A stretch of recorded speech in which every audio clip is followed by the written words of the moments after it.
Good morning, everyone. Today we will be discussing about obtaining vital signs of geriatric patients. Later on, you will be given time to practice and demonstrate proper vital signs assessment to the class. So for this session, our objectives will be the following. Demonstrate proper pre and post intervention in perform proper and safe assessment of vital signs, demonstrate ethical and appropriate competence in assessing vital signs, practice effective communication skills in interacting with patients in conveying the findings and significance from the assessment. Next slide, please. So before we proceed to the actual demonstration, let us recall what we've learned from our lecture. So don't forget to properly do pre and post intervention to the patient before and after assessment. This includes explaining the procedure and rationale to the patient, proper hygiene, and aftercare. First, let's start with the first component of vital signs, which is pulse assessment. So, in obtaining the pulse rate, first select our pulse site to assess. For now, we'll be obtaining radial pulse. So, it is located at the wrist on the volar forearm, medial to the silus process of radius. The first step in obtaining pulse assessment is place 2 or 3 fingers over the artery firmly but gently. Start mentally counting each beat, and once you perceive the patient's pulse, measure the rate for 1 full minute. Then record the results in beats per minute or BPM. Note that this may also include or indicate any variations in rhythm or pattern and the grade of the pulse. The normal heart rate value is 60 to 100 beats per minute. The next component of vital signs is respiratory assessment. So for this assessment, you will be needing a timepiece. It could be a stopwatch or a wristwatch with a sweep second hand or second digital readout. So first is to simulate assessment of radial pulse with the patient's forearm resting on the abdomen or across the chest, over the opposite shoulder. Observe or tactilely measure the outward and inward movement of the patient's abdomen or thorax. Count either the inspiration or expiration for 1 full minute. Record the results in respirations per minute or cycles per minute, and note that indicate also any variation in depth and rhythm or pattern. The normal range for respiratory rate is 12 to 18 cycles per minute. The next component of vital signs is blood pressure. So first, expose the antecubital space of the left or right arm tree. Apply the deflated cuff on the exposed arm with the center of the bladder over the medial aspect of the arm. Note that the cuff must be applied approximately 2 to 2.5 centimeters above the antecubital space with the manometer attached to the cuff or placed so that it can be easily observed without the therapist holding it. Next step is to palpate for the brachial pulse, and then next, you should close the valve of the BP cuff by turning it clockwise. So inflate the cuff until pulse is no longer palpable. And then deflate the cuff and observe the manometer and mentally note the needle position when the first pulse in the artery is palpated. This reading will serve as the value of systolic blood pressure. Lastly, continue to deflate the cuff while observing the manometer. Mentally note the needle position when the last distinct pulse in the artery is palpated. This reading will serve as the value of this diastolic blood pressure. Completely deflate the cuff and remove it from the patient's arm, and then record the results in millimeters of mercury or mmHg. So the last component of vital signs is temperature assessment. So for this, first you need to clean the thermometer using cotton with alcohol, wipe from tip of the probe going upward. Turn on the thermometer and then ask the patient if he or she would like to place the thermometer between axillary fold by himself or with the help of the patient. Or with the help of the PT or if they will give you the consent to insert it in their axilla. Check if the thermometer is correctly placed and if the patient is keeping the arm at the side to hold the probe in place. Leave the probe in place until the digital readout or alarm indicates a constant temperature level has been reached. Remove the probe from the patient's axilla, record the result, and note findings that can be documented using units in Celsius scale or Fahrenheit scale. And then clean the thermometer using cotton with alcohol. Wipe from base going to the tip of the probe. The normal range for body temperature is 36 degrees Celsius to 37 degrees Celsius or 96.8 Fahrenheit to 99.3 Fahrenheit. So again, I'll be introducing the following materials that are needed in obtaining of vital signs. So first, sphygmomanometer, stethoscope, thermometer, timer, alcohol, and cotton. So prior to our session, this was given already last week. So all of you are required to bring the following materials in your PT kit so that you can practice with it during our session. So hopefully all of you have the following. For next part, a volunteer would perform the task. Don't be afraid. I will be here to assist and guide the volunteer so that next time you do it, it will be in a more comprehensive and correct manner. So I will be also checking on the details that will be missed or done incorrectly.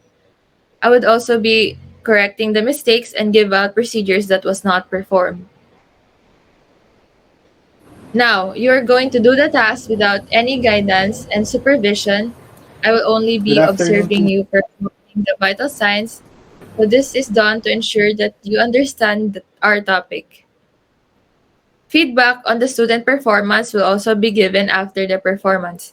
We have a student right here, Justin Xavier de Guzman. We will be playing his video and I will give my comments and feedback after. Okay, can you play it, please? Good afternoon to sir. I am your student physical therapist. I am Justin Xavier Y.D. Guzman. So sir, kukunin ko lang po ngayon ang vital signs nyo, which are your palpatory, auscultatory, blood pressure, your temperature po, your heart rate, and your respiration rate. So sir, are you allowing me to take your vital signs po? Yes. Okay, sir. So, ang una pa natin titake, sir, is your your palpatory blood pressure po. So, kukunin ko lang po doon yung, maximum systolic pressure nyo po. So, kung anong reading man po makukuha ko, is dadagdagan ko po siya ng 20 millimeters mercury po. Okay, sir. Para po sa auscultatory blood pressure po natin, at the end of the process po, hanggang doon ko lang po ipapump po yung BP cup natin. Okay, sir. So, take na po natin yung, palpatory blood pressure niyo po. So, sir, papump ko lang po siya hanggat hindi ko na po mararamdaman yung pulse nyo. Sa radial pulse nyo po. Ayan. Kunin ko lang po yung pulse, sir. Okay. So, pumping in 3, 2, 1. 140. Yun po, sir. So, 160 po ang po natin, maximum systolic pressure po natin. Ngayon naman po, sir, titake ko po is your temperature, your pulse rate, or your heart rate po, and your respiration rate. So, sir, kukunin ko po yung sa temporal nyo po. Okay, sir. So, yung thermometer po, clean ko lang po. Okay, sir. So, ako na po ba maglalagay, sir, or kayo? Ako na. Okay po, sir. Yeah. Tapos, lagay na lang ho natin yan dito. Hindi, sige, ganyan na lang po, sir. And, okay. Okay, 3, 2, 1. Ay, wait lang. 3, 2, 1.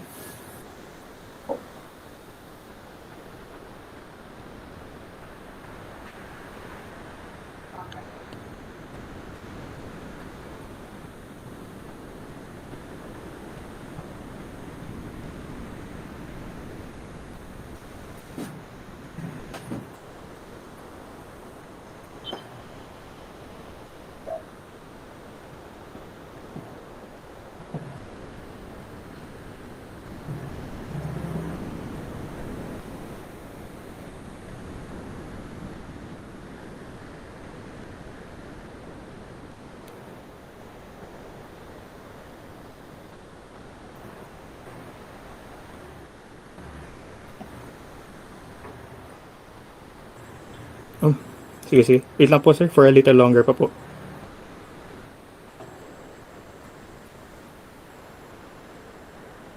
Okay. So, sir, ang nakuha po natin sa temperature nyo is 36.3 degrees Celsius po. And may tapalinisin ko lang po siya.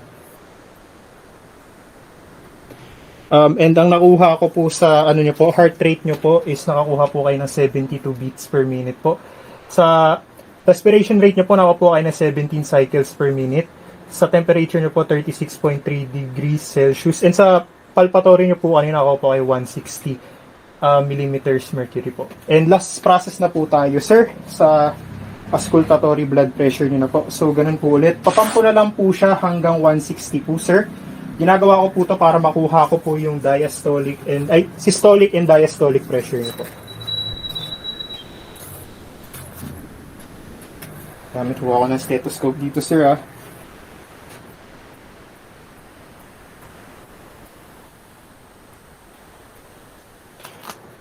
Oops, ayan. Hanggang 160 po, sir. 1, 2, 3.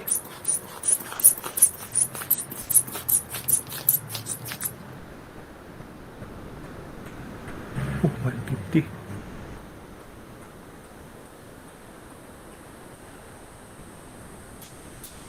150 over 100.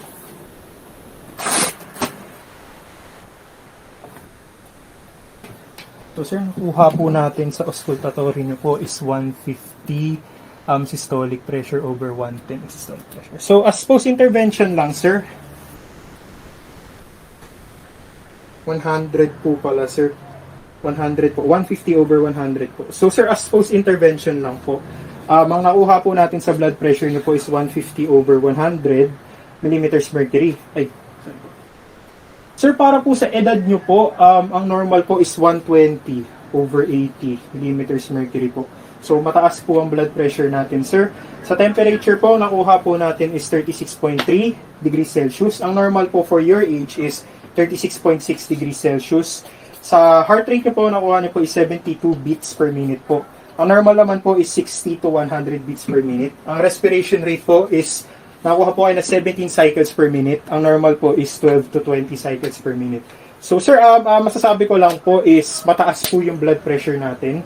And especially po para sa inyo, I would recommend po na mag-seek po tayo ng professional or medical intervention po as needed. And I would suggest po na exercise 5 times a week for 30 minutes po. And iwas po tayo sa cholesterol po. High cholesterol foods po. So, do you have any questions po, sir?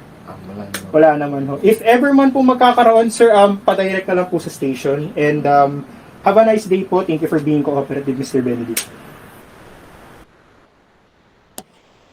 Okay, so here are my comments. Di mo na ako mag-follow dun sa rubrics, but ito muna yung mga comments ko, and then later inline ko na yung comments ko sa rubrics natin. So first, I think it's better na dapat na napag-rest mo yung patient for at least 5 minutes because di naman natin alam kung galing siya sa mainit before coming sa clinic or naglakad siya ng mahaba.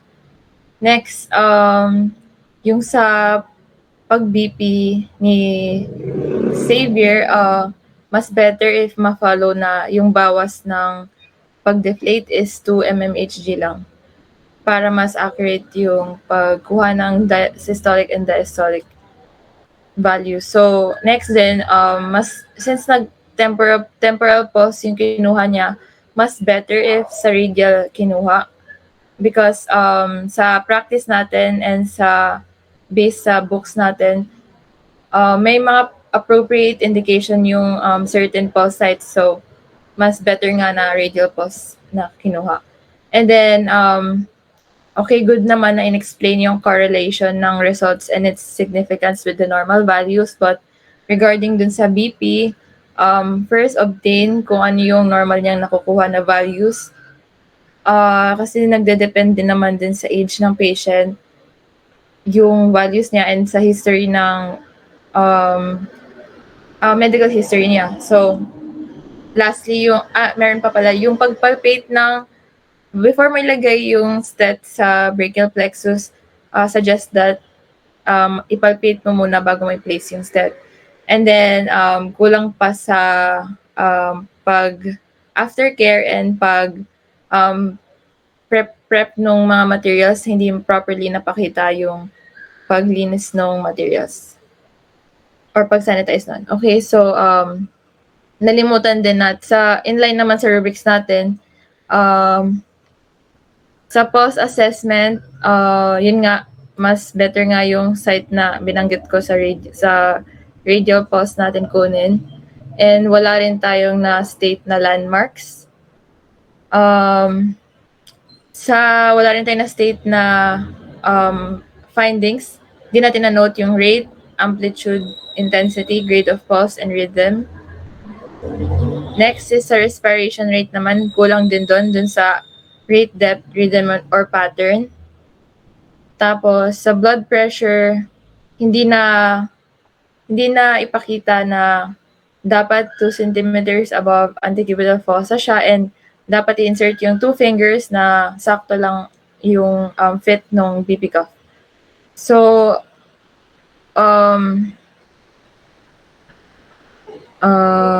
sa temperature naman, yung paglinis after nung thermometer, medyo kinulangan pa ako doon. And then sa post-intervention naman, goods na, okay na ako doon. Okay, so thank you, Saber, for the video na para maipakita rin sa fellow classmates mo. And ma-note din nila yung mga comments ko. So I will gauge what you have learned from our discussions and demonstrations. So you will be tasked to perform what you have learned, and I will check if you have achieved the objectives we have set and if you will be qualified to take vital sign assessment to stroke patients. This would be an assignment that should be submitted before our next laboratory meeting. It should be uploaded in G Drive link and submit the link via Canvas on the assignments tab. So this will be graded according to the rubrics posted. So practice pa. Now that we're done, you can now use the remaining time to improve what you have learned through practicing. While you are at home, you can practice performing this with the proper precaution and steps to both enhance and smoothen how you perform when taking vital signs. To those who are alone in their house, try practicing by being creative with the resources that you have at home, such as pillow or bolster. It is important to stimulate and perform it as if it is done with a real patient to further push yourself to perform better. Remember, practice and experience comes hand in hand. Thank you for your time. We'll now end our class.